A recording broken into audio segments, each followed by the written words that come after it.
Welcome to Values and Vibes. Today we're going to talk about tradition as a value. Come along on a fascinating journey where tradition isn't just a habit, it's a source of happiness. Let's explore the stories behind our favorite customs and rituals and how they bring joy to our lives. Get ready to discover the simple magic of tradition, making each day a little brighter and more fulfilling. Stay with us and find out more.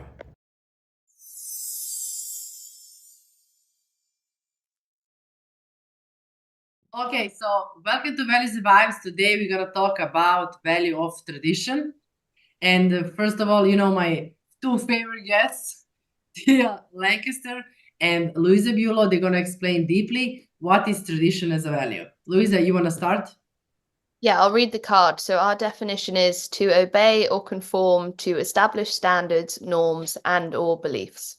I remember coming up with that definition because when you came up, we had I didn't want to copy from Merriam-Webster or like in the early days of the model. And so it was just reading so many definitions, different kind of explanations of tradition. And it's funny that Louisa was a little apprehensive about tradition, where tradition is, strangely enough, is one of my, I think, the most unique values to talk about, because it's ingrained in all of us. It's a little bit like just values in general, because whatever your traditions might be, it's however your family might celebrate a particular holiday, or kind of the religion that binds you, or it might be just a special meal, or that you have dinner at the same time every night with your family. I mean, tradition is really interesting to me. And I think it's a word that, when used at its extreme, is something that causes a lot of havoc in our world. And I think that we're seeing the fighting all over the globe and whatnot.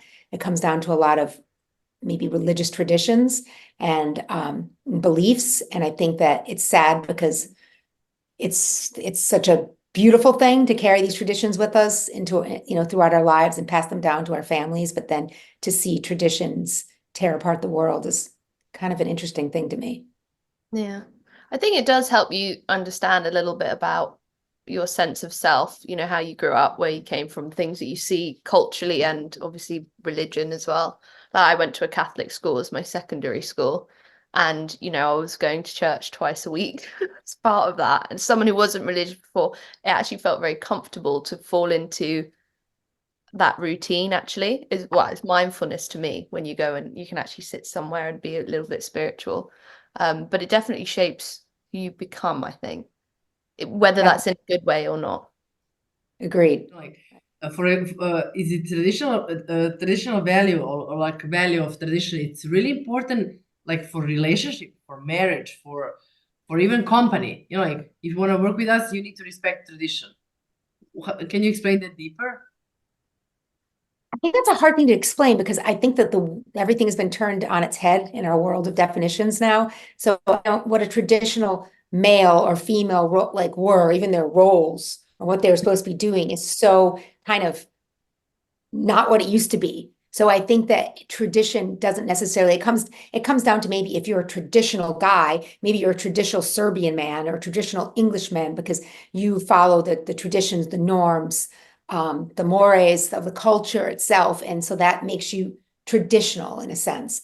But I don't think that standalone, it really has one particular definition. I think in a person's mind it may, but I think broadly speaking, it represents just so many different things. I think it's interesting when you were saying that, Milena, because I think, for me, in my opinion, the biggest issue with tradition is when it gets stuck. So I think the beauty of tradition is that it can evolve and it can be shaped and changed in my life. So things I grew up with, actually the world is in a different place now. So how can we make that change? So when tradition gets stuck and doesn't look at actually where we are now, that's when I think it can cause a lot of problems. So when you say a traditional relationship, right, okay, well, I meant to stay at home and cook dinner every night now and not go to work. No, that's not what I want to do. But actually I can create my own tradition where we're two people living together who are both working and both going to share those household chores, etc. Exactly. I mean, I think, like we always talk about in our model, that when any value is used to its extreme, it can have some negative implications. I think tradition tears a lot of families, relationships, people apart. I think that one of my daughters dated a very, very traditional Jewish guy, meaning that his traditions were maybe elevated. In America, Judaism is just so segmented. There's you have the conservative, the Orthodox, you have the Reform Jews. Other parts of the world, I don't think there's as many categorizations. And I think that in that particular situation with one of my daughters, it was almost like not worthwhile to even stay in that relationship too long, because that individual's family was only going to be happy if this individual was their form of a traditional Jewish, young man. And I've seen it, tear families apart, where grandparents don't attend weddings of their children when they're not marrying with coming to the marriage with the same religion, the same traditions. So I think it's difficult, and I think Louisa's right. I think that the part of values in general is evolving with the changing circumstances of our lives. And I think, like anything else, you can hold true to many of your traditions, but the world is different. Things have changed. It doesn't mean that your morals or your standards necessarily change, but you might, I think it comes down to maybe not being too judgmental of how other people interpret those same traditions, in a sense. Yeah, because it is about, in our definition, we're saying to obey or conform to established standards. So it's things that already exist, or established norms, or established beliefs, things that are already there. But that doesn't mean that those things cannot evolve. And there are some beautiful traditions that stay the same, of course, but then actually we've got to look at the bigger picture of which are the ones that could be tweaked over time. Yeah. But can you tell me, when I was speaking with everybody about tradition, everybody was like, "You mean like traditional values?" And I was like, "No, like tradition is a value, not like traditional values." Why people are making connection with that? Like they think that like loyalty, respect, and they're like, they're so common, like they're similar to value of tradition. But I think tradition deserves to be separate value. Why is that? Yeah, very, very separate. I think think that, yeah, go ahead. No, so people can confuse, or if it's not confusion, because values is very subjective to how you see it, but people put like integrity and morals and ethics with tradition. I should respect my elders and things like that, and that becomes down to an integrity thing. And by no means someone who discards tradition in round one is someone who has no ethics or no integrity. Actually, they're probably someone who sees the world as much more flexible and adaptable, and there aren't these established principles that they have to adhere to, because they take every day as it is and they just see what they want to do with their life. So I think integrity can be something that gets mixed up with tradition. I guess that's not really answering your question, but that's what comes to mind.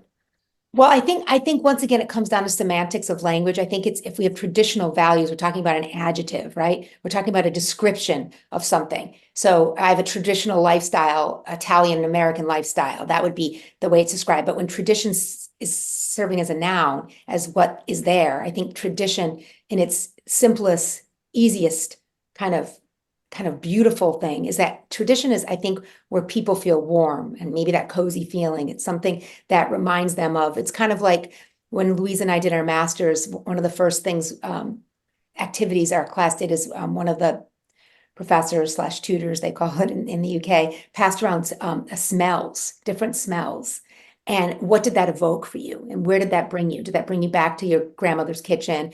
Did it bring you back to that? It's like, it's those senses. And I think those things evoke that kind of warm, cozy memory of tradition in people, if that makes sense. So tradition is, I think it's whether or not you're viewing it as an adjective or you're viewing it as in and of itself a noun. I think. Well, if I got reported, one of my 8 priorities values from when I was done with the training, Rivale 180, if it's tradition, one of my main values, what do you suggest? Like, how can I prioritize that value? How can I practice daily tradition to be more happier? I think those things in your life that bring you that warm, cozy feeling, I think those habits or those behaviors, and probably related to positive behaviors, will bring that into your life. If you like the tradition of sitting down and having breakfast together before the day starts for everyone, and you talk about things, or oftentimes people have a tradition of sitting down at the dinner table in the evening. And I've heard families that say everyone has to mention one positive thing that happened today, maybe like a form of gratitude daily. I think that's the way to bring tradition. I think that if you continue, like when you were living in America, I think I spent a lot of time with Milena in America, and I think you brought in a lot of your Serbian traditions. And I think the best part about tradition is when you invite others and you share your family traditions or your cultural traditions, because it's then you're bringing that cozy, warm feeling of familiarity to others, and you're spreading that tradition, I think. I think you have to work out what those traditions are. Because as Tia was talking, I was thinking, what is it for me? And the first thing that came to mind, which seems probably really niche, is my mum always made us eat dinner around the kitchen table. It didn't matter what time we got to dinner, whether it was early, late, what was happening. There was a film, didn't care. We will eat at the dining table. So moving in here with Rich was when I was like, well, we will eat at the dining table. People who eat dinner on the sofa really just doesn't resonate with me at all.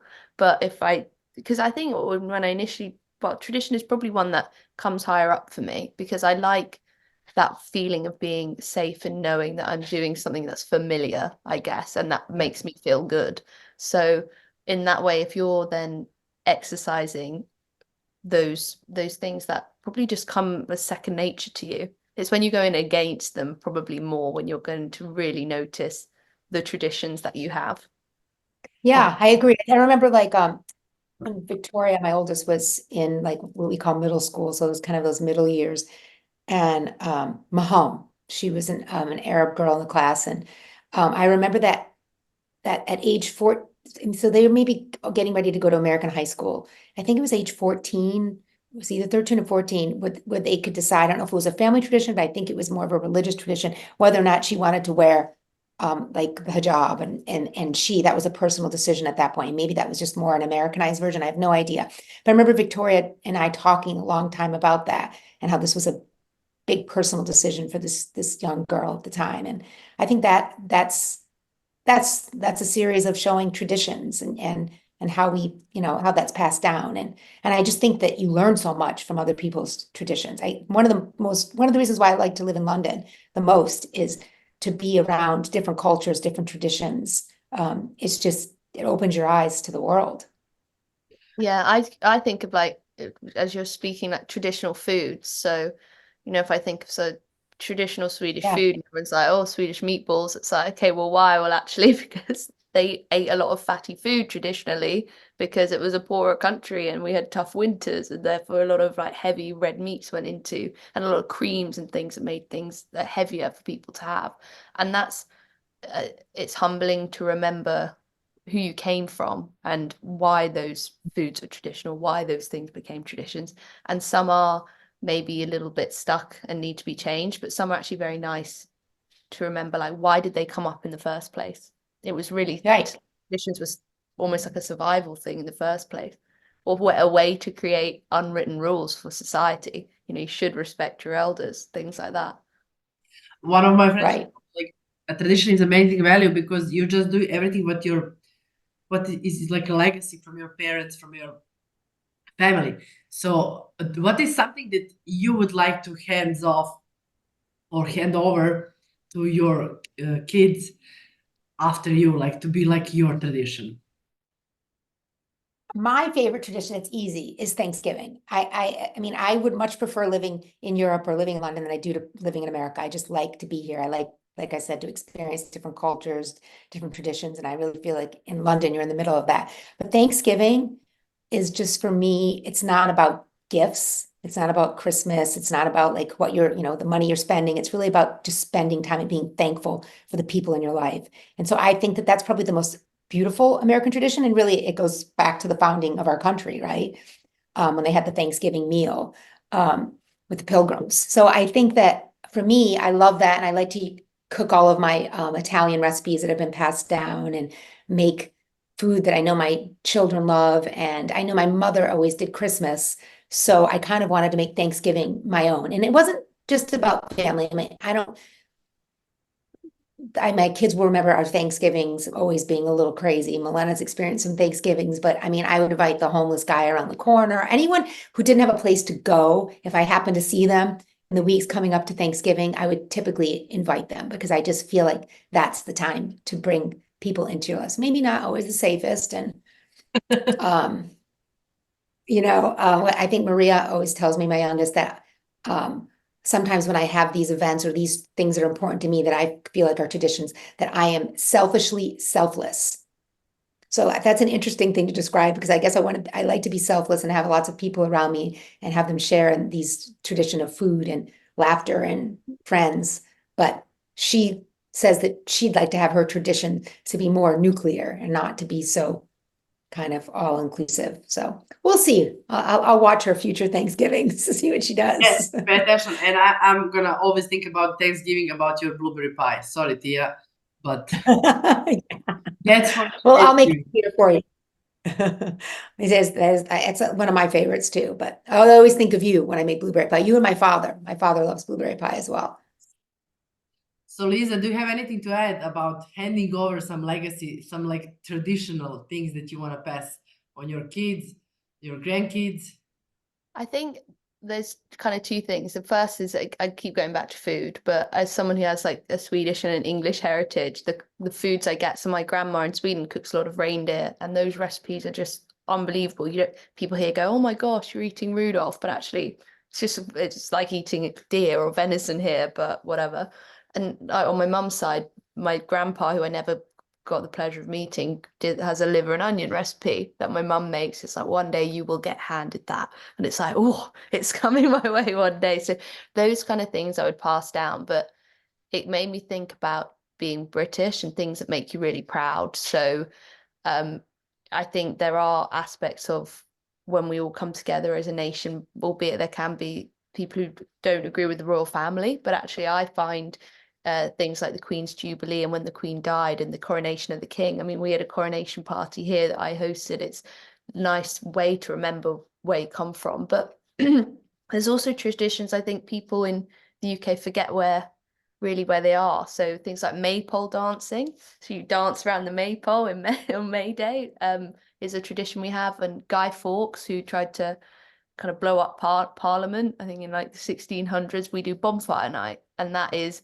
one of my favorite nights of the year. And we all go out someone will do fireworks display and you'll stand there out in the cold and you just watch fireworks to kind of prevent it. And I think it's just made me think of certain British things that actually go, that makes me quite proud. Or, our red arrows that fly over London, things like that. You remember, brings me back to Or your poppy. Poppies, I think. And that for me is beautiful. I buy a poppy every year, even though, you can buy those once you use again. I want to donate the money because we wouldn't be here in this capacity if a lot of people from my country and like my ancestors went out and fought for us. So I think there's some beautiful traditions with the poppy appeal that still happen. So things like that makes you very proud of where you come from. So I think Britain has huge history, and those are things I would make sure my children were aware of. Remember who you came from. This is something I talk to my stepdad a lot about because we think people are forgetting like who fought for us and who got us to where we are now. So yeah, just making it. People do. I think that's a sense of nationalism that people really, I think Americans are very nationalistic themselves. So I think you're right. Like those traditions, those national holidays are really important and bind you kind of as a people and a nation. Totally agree. How about you, Milena? Of course, food is the main thing. That's like, for me, that's traditional. That's like an example of tradition. Of course, my parents, they teach me to cook like when I was like probably 10. And we have a saint. It's about our family. He's like watching us. So you remember you probably came like 2 or 3 times to celebrate my Saint Michael. It's in my religion. And you need to cook. It needs to be handmade. You can of course order, but it's more respectful that you want to show that you made that. And also I love that feeling, like, and I agree with my friend. It brings me joy because I'm familiar with that. It brings me joy because I'm gonna eat my favorite food. Like I'm waiting that day to eat that, and also to invite friends. So I think honestly, I didn't put like a tradition in my 8 values. I don't know why, because now when we have a podcast, I'm always discovering some value. But I would say that I'm Well, very traditional lady. I think the tradition is maybe one that people might discard easily because I think sometimes values that we take for granted, oh, tradition just exists. I don't really have to Yeah. I agree. prioritize that. So I I agree. think that maybe that's the reason. I'm gonna read about it Traveler. because now I'm in Serbia and I'm gonna take some classes about religion just to learn more about, because Oh, I think it's amazing. yeah, I always tell people that I regret, like when I was I went to a liberal arts college, as they call it in the US, but basically university. It was those schools are typically smaller in the US. And I majored in political science and psychology. But I always say that I wish I had done like psychology and religious studies because I just think that's so interesting because religion is really the beginning of the world, right? And where traditions probably are the deepest set. So yeah, I agree. That would be interesting to take some religious studies classes, Milena.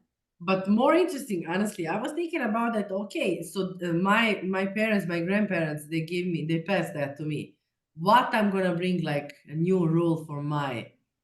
Did you think any sometimes about that? Like, what is gonna be like? Oh, Milena started, or Louisa, Tia start doing this. Yeah. And now we're gonna continue. What would you? What Yeah, would be? kind of like your legacy, like your Yeah, legacy in a some sense. like it doesn't need to be a day. It can be like mentioning somebody, like even just like a rule, like my grandma Tia used to do that, like so. Yeah, I exactly. can give an example for Tia. Whenever you see somebody who's delivering food, give him a good tip. Yeah. Yeah, that's true. It's so me because I feel like they're doing a service for you that is I don't know, giving of food is so important. Like Louisa's talked about it many times. You talk about it, I talk about it. So the giving and the receiving of like what nourishes us. I always feel like the other day I was just back in Miami for a day before I flew to London because I took my parents back to their home. And I ordered some groceries because I wanted to make some pasta fagioli, just pasta and the beans and whatnot. I was craving it.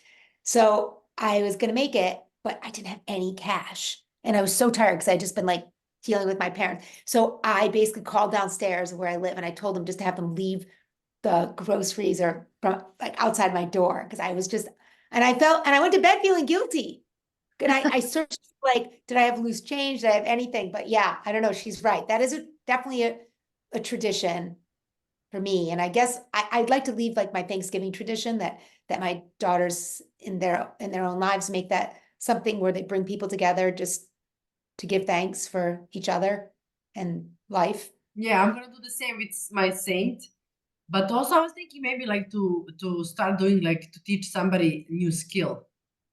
I think that Yeah. would be like really good for, like once in a year we should teach somebody to sew, to like to make some dish or something. Like you need to do something to That little you're passing learn on. something. Yeah. That's As a good the idea. I was That's a thinking, good idea. Luisa, do you have any idea that you would like to start? This is your opportunity to say that aloud. I don't know really, because I mean, I don't have kids yet, so it's not something, the passing down things I think about much. Something I've enjoyed a lot from owning our own property is being able to host New Year's Eve, because I love New Year's Eve and with the same friends. And then couldn't last year because we were at a 30th birthday, and people say, "Are you doing it? Are you doing it this year?" And that was quite nice Yeah, But that's a that would be nice. tradition. That would have be created nice. a tradition over a couple of years, which I hadn't thought of. But I don't know. I think all I all this conversation makes me think is how ashamed we can be of our traditions as nations, because we've done a lot of wrong, or most nations, right? Through numerous different things, and actually how many beautiful things there are that we therefore don't talk about, because there's a bit of that stigma around how much horrible and disgusting things we have put other people through, over time. So to be able to talk about traditions more would be something I would want as well. Why are we here, and Yeah. what is nice That's about us and where we came from. I think we could Right. definitely do a lot more of that. Well, and I think that includes, that's a really interesting point, because that kind of includes the good, the bad, and the ugly. And I think that's been a huge political debate in the US. They tore down all of like the Civil War statutes because a lot of those the Southerners were racist and whatnot. And I was always really torn about that, because yes, we shouldn't be maybe like there. I don't think that those statutes are always there in a form of worshiping these individuals and maybe some of the horrible things they did, but it does represent a time in history and why things and how things have changed and how they've evolved. And I do think that getting rid of even some of the negative things that happened across our history kind of erases kind of what we learned and the traditions that came out of that and how we changed. And so, yeah, I think it's traditions ever evolving. And I do think I'm happy we did this value today. Yeah. I'm also happy, and thank you so much for watching us. We're gonna talk about we have so many values now to talk about, but I'm honestly that I didn't put this in my 8 values, honestly. If you ask me, because now when we are talking about, I see how tradition, it's really important for me. Yeah, I'm gonna have to look. Maybe Louise will have to check for me. I don't know where I put tradition, because it'd be an openness blocker that blocks it. Lens blocks it. And I guess that's because you're kind of always looking at your own views and Yeah, you feel viewpoint. to look at those principles and customs. Yeah, but it kind of lacks, you lack that openness when it's only your own lens. Interesting. Well, this is fun as always, guys. Thank you so much for watching us. See you next time. See you next time. Bye. Next time. Bye. Bye.